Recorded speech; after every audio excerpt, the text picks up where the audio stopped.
पिछले 6 महीने से 7 महीने से जो भी मेरे ख़ास तौर पे जो पाकिस्तानी सब्सक्राइबर्स हैं, 24% पाकिस्तानी मुझे देखते हैं, और जो मेरे पुराने पाकिस्तानी सब्सक्राइबर्स हैं वो देख रहे हैं कि पिछले 6-7 महीने से लगातार पाकिस्तान फ़ुटबॉल की बात हो रही है इस चैनल के ऊपर।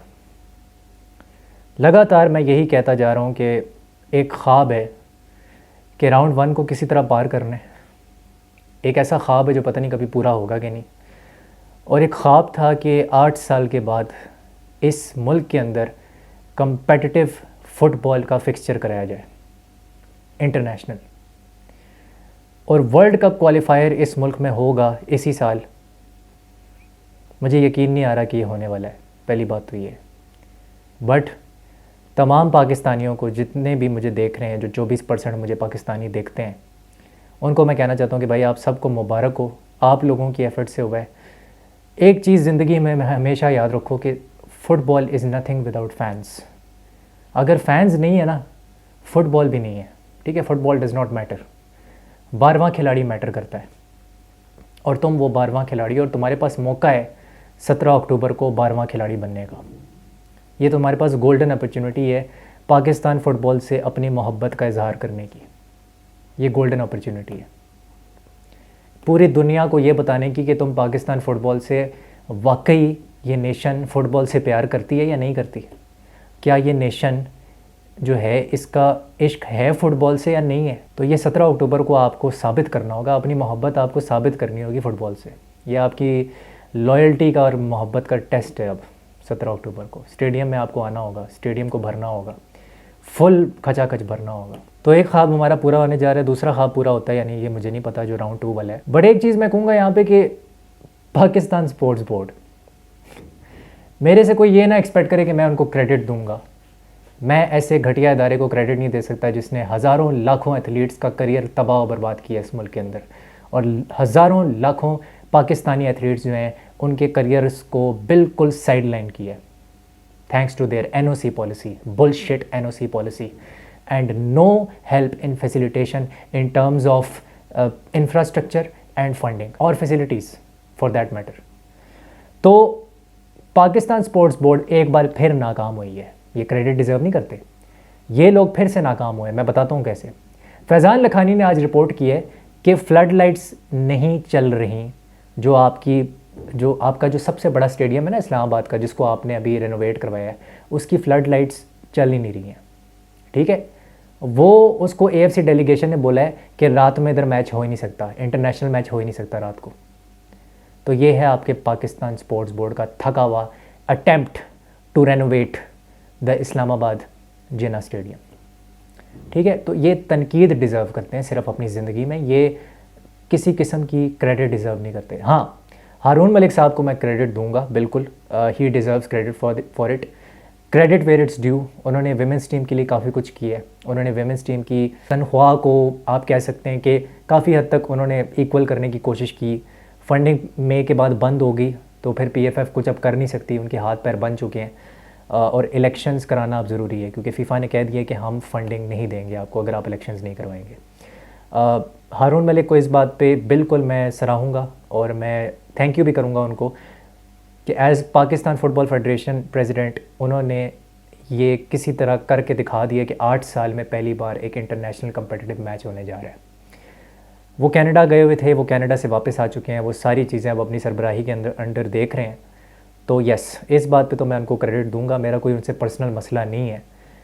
बट मैं एक चीज़ पे हारून मलिक साहब को कभी माफ़ नहीं करूँगा, और इस पर मैं हमेशा क्रिटिसाइज़ करूँगा, और वो ये है कि आपने सितंबर में इंटरनेशनल फ्रेंडलीज़ क्यों नहीं कराए, जब आपको 3 मुल्कों ने इनवाइट भेजा था कि आप प्लीज़ आएँ हमारे मुल्क में आके खेलें। पाकिस्तान आए, और पाकिस्तान जो है वो प्रिपरेशन करे किस चीज़ के लिए, वर्ल्ड कप क्वालिफायर्स के लिए हमारे साथ खेल गए, जिसमें ब्रूनेई भी शामिल थी, जिसमें लाओस भी शामिल थी, जिसमें कीनिया भी शामिल थी। तीनों फेडरेशंस ने इनको बुलाया है, बट हारून मलिक साहब ने कॉल नहीं उठाई। तो इस पे तो मैं हमेशा क्रिटिसाइज़ करूँगा, but credit where it's due. 50,000 तकरीबन इसकी कैपेसिटी है इस्लामाबाद की, एंड दिन में ऑफिस टाइम में मैच हो रहा है। 2 PM में ऑफिस टाइम में क्यों मैच हो रहा है, वो यही वजह है, फ्लड लाइट्स। ट्यूसडे वाले दिन 2 PM पे आपको अगर आवाम को खींचना है, अगर आपको आवाम को ले के आना है ट्यूसडे वाले दिन 2 बजे दोपहर को, which is obviously school time and office time, तो आपको टिकट सस्ती रखनी पड़ेंगी। मैं ये नहीं कह रहा कि आप टिकट्स फ्री कर दें, मैं ये कह रहा हूँ कि आपको टिकट सस्ती रखनी पड़ेंगी। 100, 150, 200 या आपके ऊपर है। टिकट्स जो हैं वो bookme.pk के ऊपर अवेलेबल हैं टिकट्स, आज PFF ने अनाउंस कर दिया है। तो ये एक ऑनलाइन एप्लीकेशन है, इसको आप डाउनलोड करो और डाउनलोड करके इधर बहुत जल्द टिकट्स जो हैं वो अवेलेबल हो जाएंगी, तो आपको वो वहाँ से टिकट्स मिल जाएंगी। वो प्रॉब्लम नहीं है, मैंने खुद ख़रीदी हैं। PSL की टिकट्स मैंने इधर से ख़रीदी थी जब मैं पेशावर ज़ल्मी का मैच देखने गया था PSL का रावलपिंडी स्टेडियम में। तो बात ये कि ये तो चलो हो गया, ये तो सीन हो गया। थोड़ा सा मैं बात करना चाहता हूँ कि हमारा टैक्टिक्स के एतबार से 12 अक्टूबर को हमारा जो फर्स्ट लेग है, पहले हमें उस जहन्नुम नुमा गेम से निकलना है जो कि हमारे लिए बहुत मुश्किल है। मेरी ज़िंदगी की शायद सबसे मुश्किल गेम ये होने वाली है, शायद जो मेरे लिए देखना और कमेंट्री करना उस पर बहुत मुश्किल होगा। Pakistan versus Cambodia away leg. Plan B क्या है आपका? आपको पता है कि कैम्बोडिया ने एक जापानीज़ बंदा जो है वो उनकी लीग में खेलता था, कैम्बोडियन प्रीमियर लीग में। वो जापानीज़ है, वो बंदा उनकी कैम्बोडियन प्रीमियर लीग में खेल रहा था। उन्होंने कैम्बोडिया के फेडरेशन ने उसको बोला तुम हमारे लिए आके खेलो, क्योंकि तुम्हें जापान में चांस नहीं मिलने वाला, तुम हमारे लिए आके खेलो। और वो अब स्क्वाड के अंदर इंडेक्ट हो गया है। मेरे पास कोई अल्फाज नहीं है, मुझे माफ कर दे आप लोग सारे, मुझे छुट्टी दे दें, मैं इस दुनिया से छुट्टी चाहता हूँ। आप सही है। तो एक निक टेलर है जो कि डायस्पोरा प्लेयर है कैम्बोडिया का, और एक ये जापानीज़ प्लेयर अब आ गया जो कि डायस्पोरा तो खैर नहीं है, ये तो प्रॉपर एक जापानीज़ है। I don't think he is diaspora, is a proper Japanese player. अगर मैं गलत हूँ तो मुझे करेक्ट करना कमेंट सेक्शन में। लेकिन ये हो गया है। अगर ये पाकिस्तान में हुआ होता ना तो लोग पागल हो जाते। सबसे पहले तो लोग ये आवाज़ें कसते कि भाई तुमने काफिर को क्यों तुम इस टीम के अंदर लेकर आए हो, ठीक है। सबसे पहले तो ये आवाज़ें कसी जाती। जब स्टेफन कॉन्स्टेंटाइन भी आया था तब भी लोगों ने यही बोला था कि काफिर को क्यों अपॉइंट किया तुमने। लोगों को ये बात बुरी लगेगी लेकिन ये सच्चाई है, और सच सुनना का गूदा आपके अंदर होना चाहिए। दूसरी चीज़ ये है कि जो पाकिस्तान स्पोर्ट्स बोर्ड है ना, उसके अंडर हम एशियन गेम्स में 2 मेडल जीते हैं या 3 मेडल्स जीते हैं अफ़गानिस्तान से भी कम। और आप अगर चाहते हैं कि मैं इस घटिया इदारे को क्रेडिट दूं तो मैं सुसाइड करना जो है ना वो ज़्यादा मैं बेहतर समझूंगा। हम स्पोर्ट्स के अंदर डिटीरियोरेट करते जा रहे हैं। क्यों डिटीरियोरेट कर रहे हैं? Because Pakistan sports board and the Pakistan government, they don't give a shit about sports, they hate football, they hate diaspora players. उनसे बर्दाश्त नहीं होता डायस्पोरा, उनसे लफ्ज़ डायस्पोरा बर्दाश्त नहीं होता। सेकेंडली चीज़ ये है कि आपकी जो क्या कहते हैं प्लान बी है वो क्या है। आप बेंच स्ट्रेंथ को कैसे यूटिलाइज़ करेंगे? आपके बेंच स्ट्रेंथ को यूटिलाइज़ करने का क्या तरीका है? पहले तो ये होना चाहिए कि आपको कम से कम 4-5 लड़कों का पता होना चाहिए, क्योंकि 5 सब्स्टिट्यूशंस अलाउड होती हैं। आपने गेम को फिनिश कैसे करना है जब आप सब्स्टिट्यूशन करेंगे सेकेंड हाफ में? आप क्या करेंगे अगर आप 2-0 डाउन होते हैं? पाकिस्तान फुटबॉल टीम क्या करेगी? पाकिस्तान फुटबॉल टीम की मैनेजमेंट क्या करेगी? क्या टैक्टिक्स हैं आपके? अगर आप 2-0 डाउन होते हैं 25 मिनट के बाद, खुदा न खास्ता, क्या करेंगे? सबसे पहले मैं ये समझता हूँ कि मोइन अहमद, शाइक दोस्त, यूसुफ अहमद एंड मोहिबुल्लाह अफरीदी, ये 4 लड़के आपका प्लान बी का हिस्सा होना चाहिए मेरे हिसाब से। ये जस्ट मेरी एक ओपिनियन है।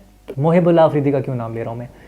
अगर आप राव उमर हयात को स्टार्ट करवाते हो तो वो काफ़ी ज़्यादा अटैकिंग फुल बैक है और पीछे वो स्पेस छोड़ता है।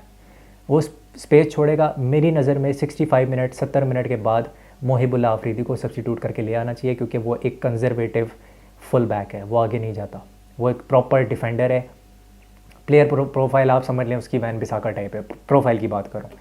दूसरा, यूसुफ अहमद एक सेंट्रल अटैकिंग मिडफील्डर है। वो राइट विंग पे भी खेल सकता है, लेकिन उसकी जो मेन स्ट्रेंथ है वो सेंट्रल अटैकिंग मिडफील्डर है।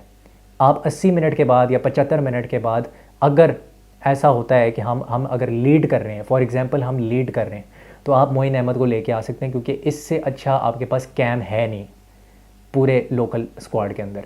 तो ये हो सकता है कि मे बी आप हारून हामिद को 80 मिनट के बाद हटाते हो, 75 मिनट के बाद अगर हटाते हो, इफ़ यू डू दैट, तो फिर आप मोइन अहमद को लेके आ सकते हैं। वो एक लाइक फॉर लाइक रिप्लेसमेंट है, लेकिन उसके अंदर वो क्वालिटी ऑब्वियसली नहीं है जो हारून हामिद के पास है। और आप एक 4-2-3-1 फॉर्मेशन में जाके खेल सकते हैं। यूसुफ अहमद एक राइट विंगर है। यूसुफ अहमद हाफ स्पेसेस में खेल सकता है। ये जो आपको वर्टिकल लाइंस नज़र आ रही हैं, एक राइट हाफ स्पेस होता है वर्टिकल का और एक लेफ्ट हाफ स्पेस होता है वर्टिकल का, और वो राइट विंगर खेल सकता है। तो ये उसके पास एक जादुई किस्म का फर्स्ट टच है। क्लोज कंट्रोल उसका काफ़ी अच्छा है। मैंने जितनी क्लिप्स में उसको देखा है, मैंने सिर्फ क्लिप्स में देखा है, तो क्लिप्स में उसका काफ़ी अच्छा क्लोज कंट्रोल है। एंड फिनिश भी उसका ठीक ठाक है, better than Abdul Samad Arshad if you ask me. लेकिन मुझे लग रहा है स्टार्ट अब्दुल समद अरशद नहीं करना है, ये होगा प्लान बी। दूसरा मैंने शाइक दोस्त का नाम इसलिए लिया क्योंकि शाइक दोस्त जो है वो लेफ़्ट विंग पे भी खेल सकता है, राइट विंग पे भी खेल सकता है। शाइक दोस्त इवन राइट बैक पे और लेफ़्ट बैक भी खेल सकता है, वर्सेटाइल प्लेयर है, लेकिन उसकी स्ट्रेंथ है राइट विंगर।